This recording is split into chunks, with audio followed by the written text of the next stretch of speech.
Mr. Speaker, I rise today in support of H.R. 5651, the Food and Drug Administration Reform Act, and want to simply highlight Section 865, the Rare Pediatric Disease Priority Review Voucher Incentive Program.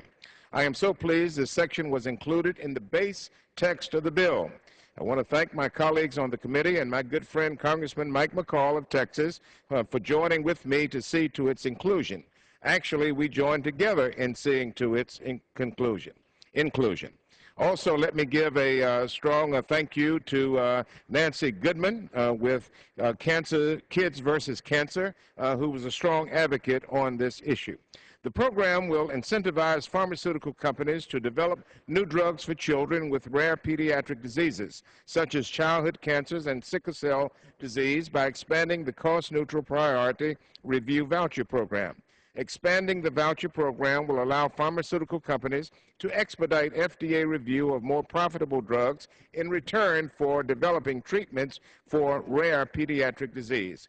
Since 1980, the FDA has approved only one new drug for treatment of childhood cancer, while having approved 50 new cancer-fighting drugs for adults. Children living with life-threatening conditions need access to newly developed drugs that can treat these rare diseases.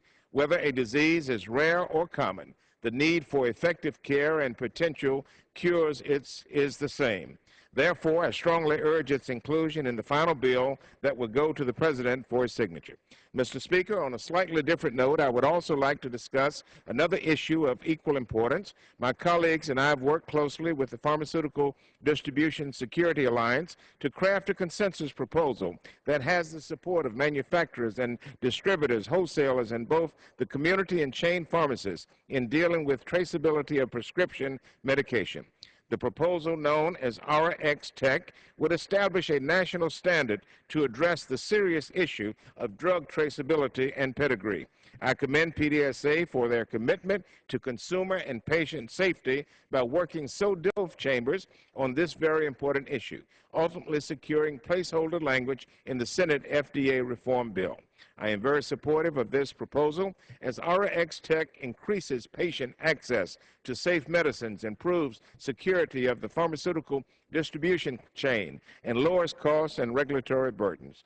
Given the seriousness of this issue and to avoid additional injuries and potential deaths from counterfeit drugs, I urge the FDA and all parties involved in these talks to find common ground so that we can include final supply chain integrity language into the final draft.